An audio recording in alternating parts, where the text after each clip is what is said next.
RKG Music presents भोजरिया चक्रवर्ती गिरफ्तार भइली भोजरिया चक्रवर्ती गिरफ्तार भइली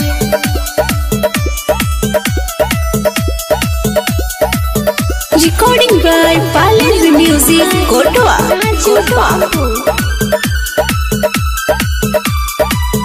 भैया सुसन कई हम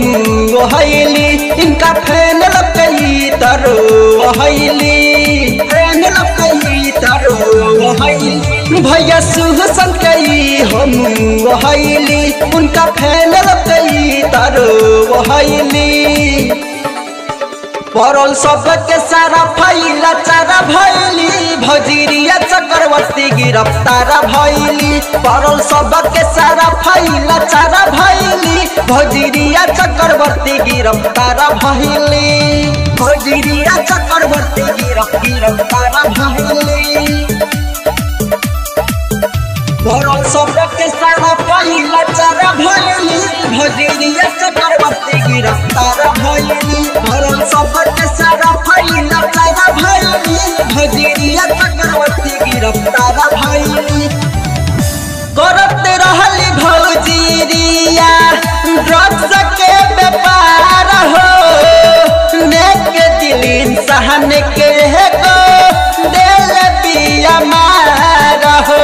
दिल पिया मार हो करते रहली भौजरिया ड्रग्स के व्यापार हो नेक दिल इंसान के को दिल पिया मार हो हथवा में लागल हथ कड़ी हो भोजरिया रहले बड़ी मन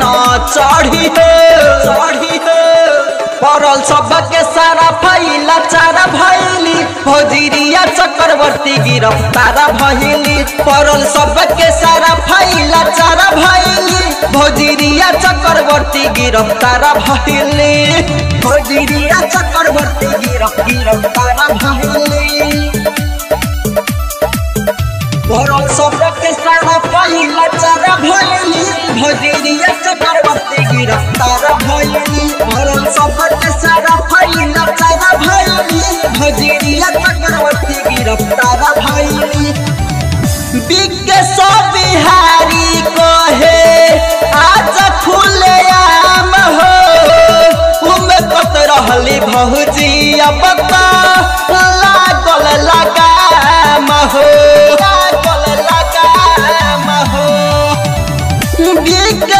बिहारी कहे आज खुले आम हो उमकत रही भौजी अब लागल लगाम हो पहरा के मिले के चाहिए फांसी हो अब जे बस मिला नहीं बाची हो